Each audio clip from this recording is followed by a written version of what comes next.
Good morning প্রিয় শিক্ষার্থীবৃন্দ। Martin Luther college কর্তৃক আয়োজিত অনলাইন ক্লাসে তোমাদের স্বাগতম। আমি হরিদাস বাসার রসায়ন প্রভাষক। প্রিয় শিক্ষার্থী বন্ধুরা, কেমন আছো তোমরা? নিশ্চয়ই সবাই ভালো আছো, সুস্থ আছো। আমরা গত ক্লাসে আমরা কি পড়েছিলাম মনে আছে তো সবার? গত ক্লাসে আমরা যা আলোচনা করেছিলাম, সবাই বাসায় পড়াশোনা করেছি তো?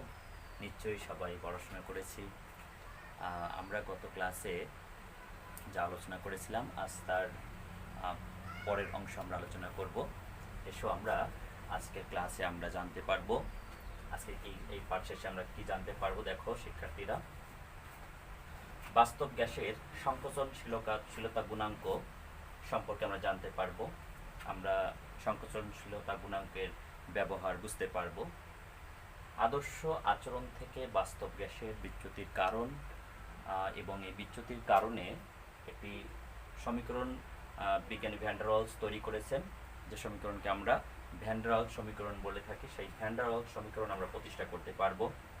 সিএনজি গ্যাসের পরিমাণ নির্ণয় করতে পারবো।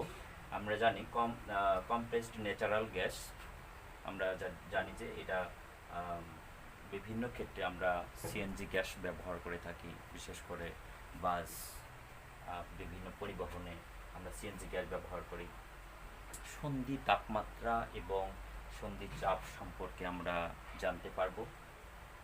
জুল থমসন প্রভাব কি সেটা আমরা ব্যাখ্যা করতে পারবো। তো শিক্ষার্থীরা, এসো আমরা আজকে শুরু করি বাস্তব গ্যাসের সংকোচনশীলতা গুণাঙ্ক। তো শিক্ষার্থীরা, ঠিক আছে, তোমরা তুলে নাও আজকের শিক্ষণ ফলগুলো। তো এসো আমরা সংকোচনশীলতা গুণাঙ্ক সম্পর্কে জানব। আচ্ছা, তো অ্যামাগার পরীক্ষার সিদ্ধান্ত থেকে জানা যায় যে বাস্তব গ্যাসসমূহ আদর্শ আচরণ থেকে বেশ বিচ্যুতি দেখায়। তো সেই আদর্শ আচরণ থেকে বিচ্যুতির কারণেই সংকোচনশীলতা গুণাঙ্কের উদ্ভব বা সংশ্লেষণ গুণাঙ্ক দিয়েও প্রকাশ করা হয়ে থাকে। আচ্ছা, আদর্শ গ্যাসের অবস্থার সমীকরণের সাথে সংকোচনশীলতা গুণাঙ্কের একটি সম্পর্ক আছে। তো সম্পর্কটা কি আমরা দেখি একটু। পিভি সমান জেড ইন্টু এন আর টি। এখানে জেড হচ্ছে সংকোচনশীলতা গুণাঙ্ক। তোমরা জানো যে পিভি সমান এনআরটি হচ্ছে আদর্শ গ্যাসের অবস্থার সমীকরণ, আর PV equal to Z into NRT হচ্ছে সংকোচনশীলতা গুণাঙ্কের সাথে আদর্শ গ্যাসের সম্পর্ক। তাহলে আমরা এটা থেকে কি লিখতে পারি একটু দেখো খেয়াল করে, যে জেড সমান কি লেখা যায়? জেড সমান আমরা লিখতে পারি PV divided by N R টি। আচ্ছা, তো জেড ইকুয়াল টু আমরা লিখতে পারি PV divided by N R টি। তো এক মোল গ্যাসের জন্য আমরা আদর্শ গ্যাস সমীকরণ থেকে কি জানি মনে আছে তোমাদের? এক মোল গ্যাসের জন্য যদি আদর্শ গ্যাসের অবস্থার সমীকরণ হয় PV equal two N R T, তাহলে এক মোল যদি হয় গ্যাসের জন্য তাহলে এন এর মান কত হবে? হ্যাঁ, ঠিকই ধরেছো তোমরা। তাহলে এন এর মান হচ্ছে 1। সেক্ষেত্রে পিভি ইকুয়াল টু কি হবে? আর টি। ওকে শিক্ষার্থীরা, তো পিভি ইকুয়াল টু যদি আর টি হয় এক মোল গ্যাসের জন্য, অর্থাৎ এন এর মান যদি 1 হয়, সেক্ষেত্রে আমরা কি লিখতে পারি? আমরা লিখতে পারি জেড ইকুয়াল টু লিখতে পারি 1। একটু খেয়াল করে দেখো পিভি বাই আর টি। তো পিভি বাই আর টি যদি পিভি ইকুয়াল টু আর টি হয়, তো উপরের নিচে আমরা কাটাকাটি করে আমরা 1 লিখতে পারি জেড এর মান। তো PV by R T equal to 1 বা জেড ইকুয়াল টু 1 লিখতে পারি। আচ্ছা, তাহলে আমরা বাস্তব গ্যাস এবং আদর্শ গ্যাসের জন্য আমরা দুটি সমীকরণ লিখতে পারি। একটু খেয়াল করো, দেখো জেড ইকুয়াল টু যদি বাস্তব গ্যাসের জন্য সমীকরণটি লিখি তাহলে এক মোল গ্যাসের বাস্তব গ্যাসের জন্য পিভি বাই আর টি আমরা লিখতে পারি। এটাকে যদি আমরা 1 নম্বর সমীকরণ দিই, এবং যদি আমরা আদর্শ গ্যাসের জন্য এই সংকোচনশীলতা গুণাঙ্ককে প্রকাশ করতে চাই, তাহলে আমরা এভাবে প্রকাশ করতে পারি, P V not by R T dot dot দিয়ে আমরা এখানে 2 নম্বর সমীকরণ দিতে পারি। এক্ষেত্রে ভি হচ্ছে বাস্তব গ্যাসের মোলার আয়তন এবং ভি নট হচ্ছে আদর্শ গ্যাসের মোলার আয়তন। তো শিক্ষার্থীরা, আমরা বাস্তব গ্যাসের জন্য, আমরা আদর্শ গ্যাসের জন্য আমরা পেয়েছি জেডের মান 1 পেয়েছি। তো সেক্ষেত্রে আমরা এই জেডের পরিবর্তে কি লিখতে পারি? আমরা জেডের পরিবর্তে 1 লিখতে পারি। আদর্শ গ্যাসের ক্ষেত্রে আমরা জেডের মান, আমরা জানি আদর্শ গ্যাসের একমল আদর্শ গ্যাসের ক্ষেত্রে পিভি বাই আরটি হচ্ছে পিভিআর আরটি সমান, সেক্ষেত্রে জেডের মান আমরা পেয়েছিলাম 1। আচ্ছা, তাহলে এখানে 1 পেয়েছি, 1 is equal to PV not divided by RT, আর এটা হচ্ছে Z is equal to PV by RT. আমরা যদি 1 নং সমীকরণকে 2 নং সমীকরণ দিয়ে ভাগ করি তাহলে দেখো কি হয়। তো জেড হয় বাম দিকে আর ডান দিকে কি থাকে? এই 3টা অংশ এবং এই 3টা একটু খেয়াল করে দেখো, এটা সমান। তাহলে কি হতে পারে? V by V not. হ্যাঁ শিক্ষার্থী বন্ধুরা, ঠিকই ধরেছো তোমরা, ভি বাই ভি নট হয়। তাহলে আমরা সংকোচনশীলতা গুণাঙ্কের একটি নতুন সমীকরণ পেলাম, জেড সমান কি? ভি বাই ভি নট, অর্থাৎ বাস্তব গ্যাসের মোলার আয়তন ডিভাইডেড বাই আদর্শ গ্যাসের মোলার আয়তন। আচ্ছা, তাহলে কি দেখো, বাস্তব গ্যাসের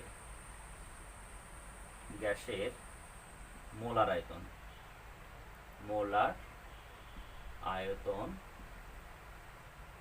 বাই আদর্শ গ্যাসের মোলার আয়তন। আচ্ছা, আদর্শ গ্যাসের মোলার আয়তন। তাহলে আমরা এটা থেকে পেষণ গুণাঙ্ক বা সংকোচনশীলতা গুণাঙ্কের সংজ্ঞা দিতে পারি এইভাবে। দেখো যে বাস্তব গ্যাসের এবং আদর্শ গ্যাসের মোলার আয়তনের অনুপাতকে সংকোচনশীলতা গুণাঙ্ক বা পেষণ গুণাঙ্ক বলা হয়। বুঝতে পারছি আমরা? হ্যাঁ, তাহলে কি সংকোচনশীলতা গুণাঙ্ক কি? বাস্তব গ্যাস এবং আদর্শ গ্যাসের মোলার আয়তনের অনুপাতকে সংকোচনশীলতা গুণাঙ্ক বলা হয়, যাকে আমরা জেড দিয়ে প্রকাশ করে থাকি। আচ্ছা শিক্ষার্থী বন্ধুরা, তাহলে আমরা সংকোচনশীলতা গুণাঙ্ক সম্পর্কে ধারণা নিতে পারলাম নাকি? এখন আমরা দেখব যে সংকোচনশীলতা গুণাঙ্কের উপরে গ্রাফ আছে এবং গ্যাসের আচরণ কেমন হয় সেগুলো একটু জানার চেষ্টা করব। তো কয়েকটা শর্তের মাধ্যমে আমরা দেখি যে সংকোচনশীলতা গুণাঙ্কের মান কেমন হলে গ্যাসের অবস্থা বা কেমন হয়, এগুলো আমরা একটু জানার চেষ্টা করি। একমল আদর্শ গ্যাসের বেলায় জেডের মান যদি 1 হয়, একমল আদর্শ গ্যাসের বেলায় জেডের মান 1 হলে, আচ্ছা জেডের মান 1 হয়, আমরা জানি জেডের মান চাপ এবং তাপমাত্রার উপর নির্ভরশীল। জেডের মান 1 হতে যত কম বা বেশি হয়, বাস্তব গ্যাস আদর্শ গ্যাস থেকে তত বেশি বিচ্যুত হয়। তাহলে আদর্শ গ্যাসের জন্য জেডের মান কত? 1। যদি জেডের মান 1 থেকে বড় বা ছোট হয়, তাহলে বাস্তব গ্যাসসমূহ আদর্শ গ্যাসের আচরণ থেকে বিচ্যুত হয়, অর্থাৎ আদর্শ আচরণ থেকে তার আচরণের পরিবর্তন হয়, আমরা বলতে পারি। আচ্ছা, যদি জেডের মান 1 থেকে বড় হয়, যদি জেডের মান 1 থেকে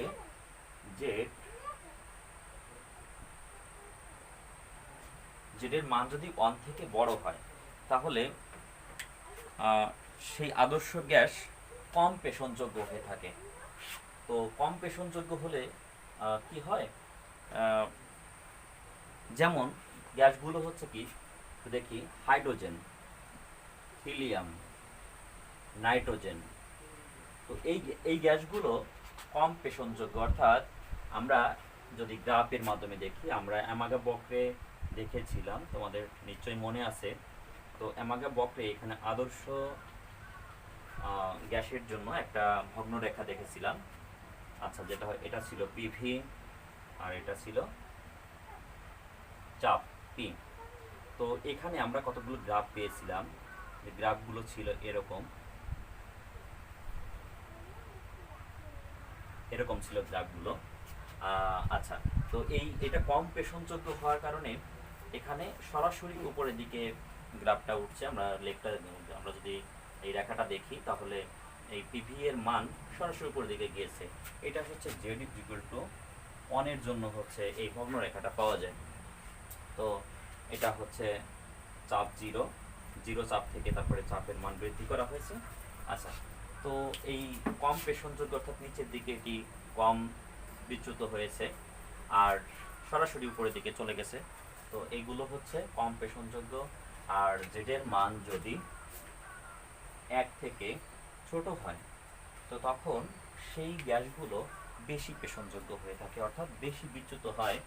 তো সেই গ্যাসগুলো কেমন হয় আমরা জানি, ভারী গ্যাসগুলো বেশি পরিমাণে এভাবে বিচ্যুত হয়ে থাকে, অধিক পরিমাণে বিচ্যুত হয়। কোন গ্যাসগুলো অধিক পরিমাণে বিচ্যুত হয়? কার্বন ডাই অক্সাইড গ্যাস এবং অক্সিজেন গ্যাস। আমরা জানি এটা তুলনামূলক ভারী গ্যাস। আর সেই গ্যাসগুলোর জন্য জেডের মান 1 থেকে কি হয়, ছোট হয়। ঠিক আছে, তাহলে এগুলো বেশি পেষণযোগ্য হয়ে থাকে। আচ্ছা, তাহলে কি আমরা বুঝতে পারছি? আর এই সব গ্যাস যেগুলো বেশি পেষণযোগ্য সেগুলো পানিতে অধিক মাত্রায় দ্রবণীয় হয়ে থাকে। আচ্ছা, গ্যাসের পেষণ গুণাঙ্ক জেড বনাম পি এর লেখচিত্র থেকে জানা যায় শূন্য চাপের নিকটে জেডের মান 1 হয়, অর্থাৎ অতি নিম্ন চাপে সব বস্তুর গ্যাস আদর্শ আচরণ করে থাকে। অতি নিম্ন চাপ, শূন্য চাপে, এই যে আমরা বললাম যে চাপের মান একেবারে কম, যেখানে শূন্য চাপের নিকটে এখানে জেডের মান হয় 1।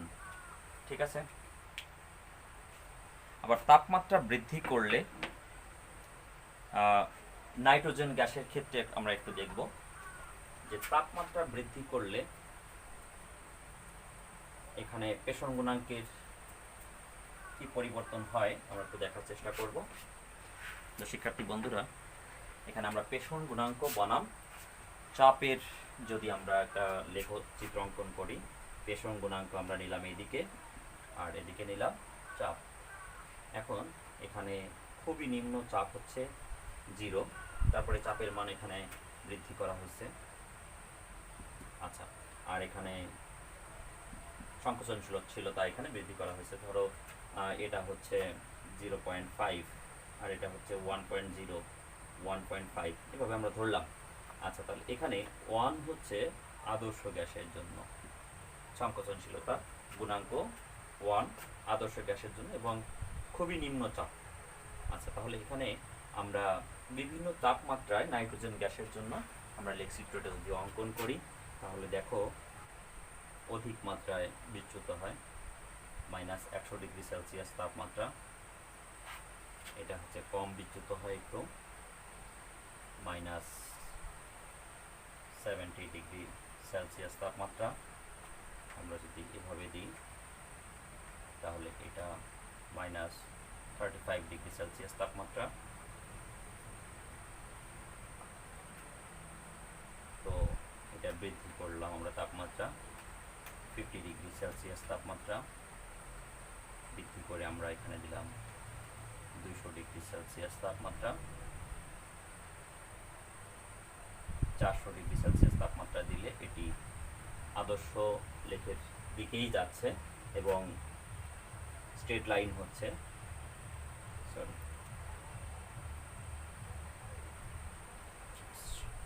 700 ডিগ্রি সেলসিয়াস তাপমাত্রায় দেখা যাচ্ছে যে আদর্শ লেখের খুব কাছাকাছি দিয়ে এই রেখাটা পাওয়া গেছে। এটা যদিও স্ট্রেট লাইন হবে। তো আমরা দেখতে পাচ্ছি যে তাপমাত্রা যত বৃদ্ধি করা হয় ততই হচ্ছে আদর্শ আচরণ থেকে বাস্তব আচরণ থেকে আদর্শ আচরণের দিকে যেতে থাকে। অর্থাৎ অধিক তাপমাত্রায় এবং নিম্ন চাপে, উচ্চ তাপমাত্রা এবং নিম্ন চাপে সকল বাস্তব গ্যাস আদর্শ গ্যাসের মতো আচরণ করতে পারে। আচ্ছা, তো এটি থেকে আমরা একটি সংজ্ঞা যেতে পারি যেটা পরীক্ষার জন্য খুবই ইম্পর্ট্যান্ট। বয়েল তাপমাত্রা সম্পর্কে তোমাদের ধারণা নিতে হবে।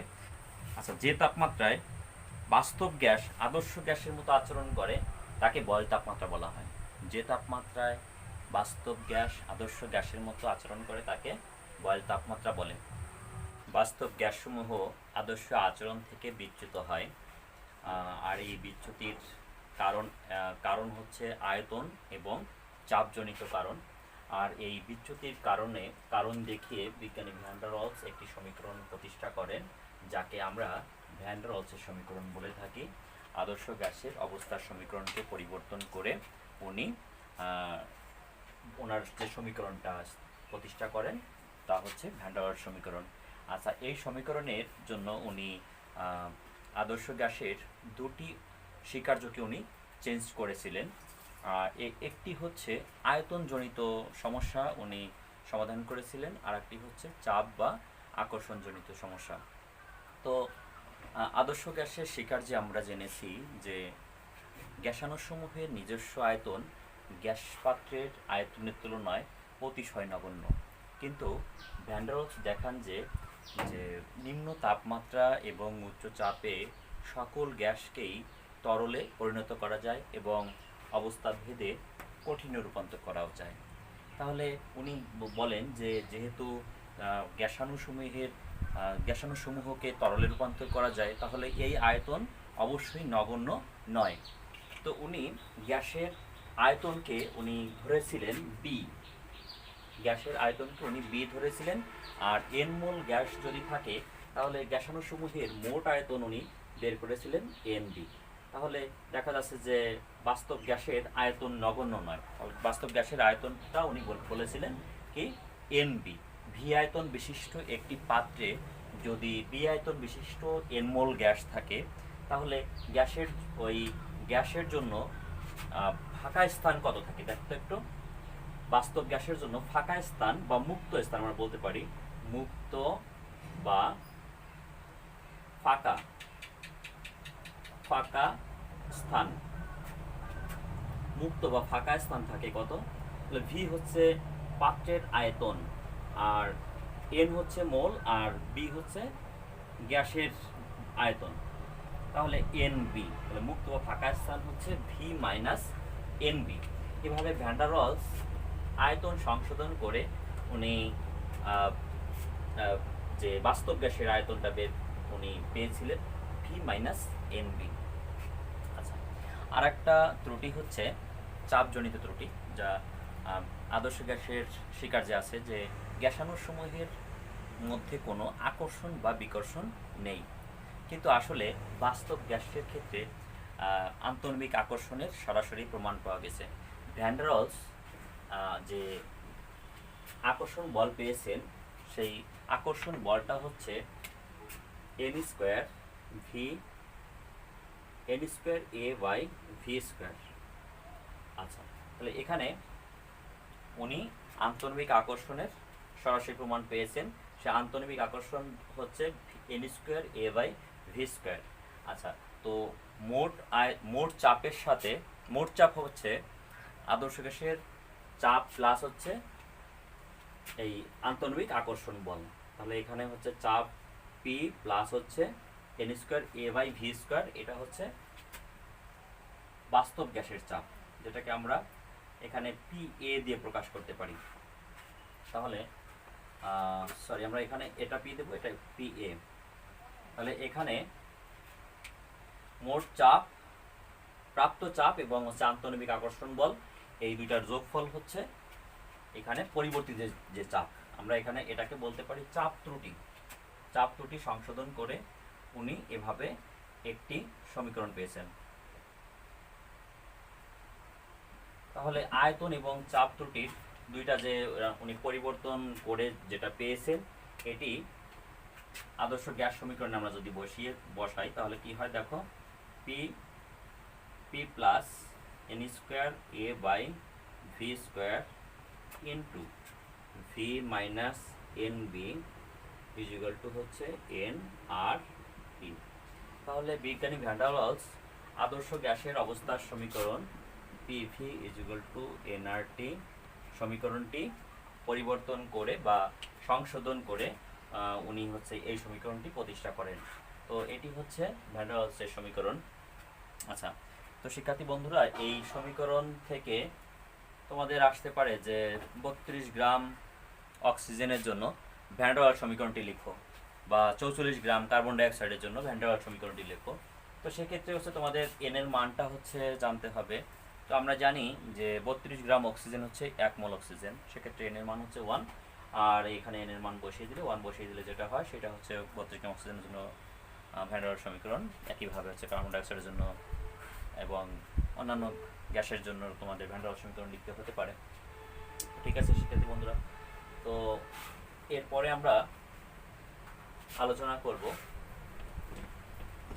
সন্ধি তাপমাত্রা এবং সন্ধি চাপ। আচ্ছা, তো সন্ধি তাপমাত্রা কি আমরা জানবো এবং সন্ধি তাপমাত্রার কাজ কি আসলে। সন্ধি তাপমাত্রা যে তাপমাত্রার উপরে কোনো গ্যাসকে ইচ্ছা মতন চাপ প্রয়োগ করেও তাকে তরলে রূপান্তরিত করা যায় না, অথচ ওই তাপমাত্রায় এবং তার চেয়ে নিচের তাপমাত্রায় প্রয়োজনীয় চাপ প্রয়োগে সে গ্যাসকে তরলে রূপান্তরিত করা যায়, তাকে ওই গ্যাসটির সন্ধি তাপমাত্রা বলা হয়। তাহলে সন্ধি তাপমাত্রা কি? যে তাপমাত্রার উপরে কোনো গ্যাসকে ইচ্ছে মতো চাপ প্রয়োগ করেও তাকে তরলীভূত করা যায় না, অথচ ওই তাপমাত্রায় এবং তার চেয়ে কম তাপমাত্রায় প্রয়োজনীয় চাপ প্রয়োগ করে সেই গ্যাসকে তরলে রূপান্তরিত করা যায়, তাকে সন্ধি তাপমাত্রা বা ক্রান্তি তাপমাত্রা বলা হয়। যেমন কার্বন ডাই অক্সাইডের ক্রান্তি তাপমাত্রা, কার্বন ডাই অক্সাইডের ক্রান্তি তাপমাত্রা টিসি দিয়ে প্রকাশ করি আমরা, হচ্ছে কার্বন ডাইঅক্সাইডের 31.1 ডিগ্রি সেলসিয়াস। কার্বন ডাইঅক্সাইডের ক্রান্তি তাপমাত্রা হচ্ছে 31.1 ডিগ্রি সেলসিয়াস। আচ্ছা, একইভাবে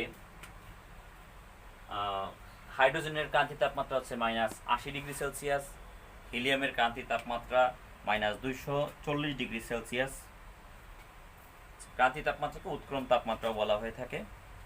আর ক্রান্তি চাপ বা সন্ধি চাপ, আমরা ক্রান্তি বা সন্ধি দুইটাই প্রকাশ করতে পারি। সন্ধি চাপ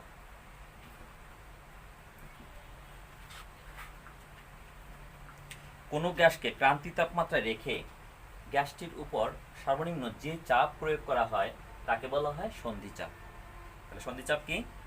কোনো গ্যাসকে ক্রান্তি তাপমাত্রায় বা সন্ধি তাপমাত্রায় রেখে গ্যাসটির উপর সর্বনিম্ন যে চাপ প্রয়োগ করা হয় তাকে সন্ধি চাপ বলা হয়। আচ্ছা, সন্ধি চাপকে আমরা পিসি দিয়ে প্রকাশ করতে পারি। যেমন কার্বন ডাইঅক্সাইডের সন্ধি চাপ হচ্ছে, কার্বন ডাইঅক্সাইডের সন্ধি চাপ পিসি হচ্ছে 72.9 অ্যাটমসফিয়ার, অর্থাৎ 31.1 ডিগ্রি সেলসিয়াস তাপমাত্রায় কার্বন ডাইঅক্সাইডকে এই চাপ 72.9 অ্যাটমসফিয়ার চাপ প্রয়োগ করে কার্বন ডাইঅক্সাইডকে কি করা যায়? তরলে রূপান্তরিত করা যায়। অর্থাৎ গ্যাস তরলীকরণের ক্ষেত্রে সন্ধি তাপমাত্রাটা খুবই ইম্পর্ট্যান্ট। আচ্ছা, তো শিক্ষার্থী বন্ধুরা, আমরা আর জানবো সিএনজি গ্যাসের পরিমাণ কিভাবে নির্ণয় করা হয়।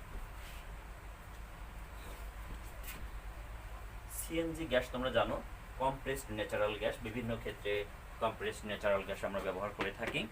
এটা তোমরা জানো যে সিএনজি ফিলিং স্টেশনে একটা নির্দিষ্ট চাপে হচ্ছে সিএনজি গ্যাস সংরক্ষণ করা হয়ে থাকে। সেই সিএনজি গ্যাস যে চাপটা ওরা ব্যবহার করে সেটা হচ্ছে 220 অ্যাটমসফিয়ার চাপ ওরা ব্যবহার করে থাকে। এই চাপ ওরা গ্যাসটা হচ্ছে ওরা সাপ্লাই দেয়, তো এটাকে অ্যাটমসফিয়ার বা বার হিসেবে আমরা বলতে পারি। তারপরে হচ্ছে এটাকে তুমি যদি নিউটন পার বর্গমিটার দ্বারা বর্গমিটার নিতে চাও তাহলে 101.325 নিউটন পার বর্গমিটার, 101.325 ইন্টু 10 কিউব নিউটন পার বর্গমিটার দ্বারা গুণ করলে তুমি অ্যাটমসফিয়ার থেকে তুমি নিউটন পার বর্গমিটার নিতে পারো। তারপরে হচ্ছে যদি এটা লিটারে, তুমি যদি লিটারে থাকে তাহলে তুমি আর এর মান ব্যবহার করবে হচ্ছে লিটার বায়ুমণ্ডল চাপে। তাহলে আমরা এখানে পরিমাণ কীভাবে নির্ণয় করবো দেখো। আদর্শ গ্যাসের অবস্থার সমীকরণ পিভি সমান এন আর টি, এই সমীকরণ যদি আমরা ব্যবহার করি তো দেখো এন ইজিক্যাল টু কি পিভি বাই আর টি। তাহলে এই ক্ষেত্রে তোমার জানতে হবে কি কি চাপ, যেটা হচ্ছে 200, এখানে 220 অ্যাটমসফিয়ার। তুমি যদি অ্যাটমসফিয়ার রেখে দাও তো হবে, সমস্যা নেই।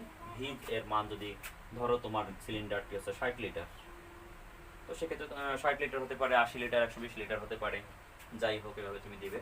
তারপরে তোমার তাপমাত্রা যদি থাকে দেওয়া 27 ডিগ্রি সেলসিয়াস, তাহলে তাপমাত্রা হচ্ছে 27 প্লাস হচ্ছে 273 কেলভিনে নিতে হবে অবশ্যই।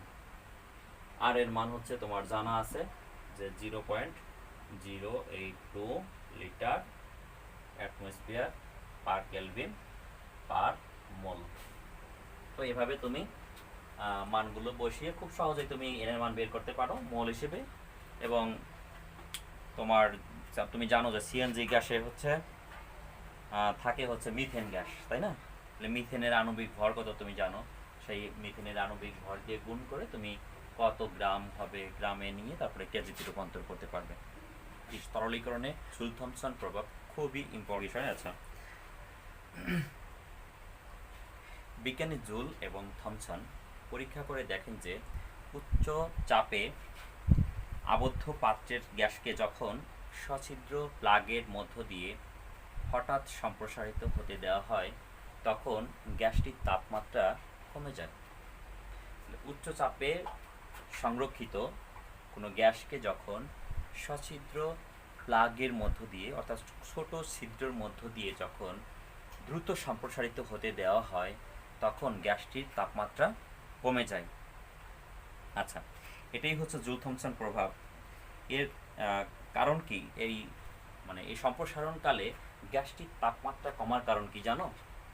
গ্যাসটির তাপমাত্রা কমার কারণ হচ্ছে, দেখো একটু খেয়াল করে, এই একটা বিরাট একটা কক্ষ, এটার মধ্যে যদি একটা গ্যাস যদি এর মধ্যে এই প্লাগের মধ্যে দিয়ে যদি প্রবেশ করে, হ্যাঁ, তাহলে এইখানে গ্যাসটি হচ্ছে ছড়িয়ে পড়ে দ্রুত। তো ছড়িয়ে পড়ার পরে গ্যাসটির তাপমাত্রা কমে যায়। এর কারণ হচ্ছে যে এই গ্যাসটি ছড়িয়ে পড়ার জন্য যে শক্তির প্রয়োজন, সেই শক্তিটা বাইরে থেকে কিন্তু পাওয়া যায় না।